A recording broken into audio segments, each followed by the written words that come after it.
El subdelegat del govern a Castelló, Antonio Lorenzo, ha confirmat la pròxima obertura a Vinaròs d'una oficina d'estrangeria.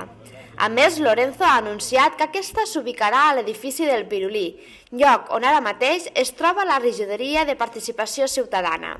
El subdelegat també ha afegit que aquesta instal·lació, que depèn de la de Castelló, permetrà millorar el servei que s'ofereix no només als immigrants del Baix Maestrat, sinó també a les empreses de la zona. Dependiente de la Oficina de Extranjería de Castellón, pero que, situada en este mismo edificio, permitirá ofrecer un mejor servicio, por supuesto, a los ciudadanos extranjeros que viven en la comarca, pero también a las empresas para las que trabajan y yo creo que al conjunto de la sociedad del Baix Maestrat.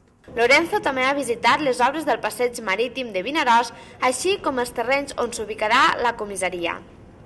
El subdelegat del govern a Castelló ha afirmat que ja enguany hi haurà diners per a fer realitat aquests dos projectes. Para el paseo marítimo, para las fases 3 y 4 del paseo marítimo, hay dinero para desarrollo, para ejecución, por supuesto, y por supuesto que para el desarrollo del proyecto de la comisaría de Vinaròs habrá dinero a lo largo de este año. Lorenzo ha aprofitat també la seva visita per fer un balanç positiu de l'acció del govern d'Espanya al llarg de la present legislatura al Baix Maestrat, al mateix temps que ha promès continuar desenvolupant projectes importants per a la comarca.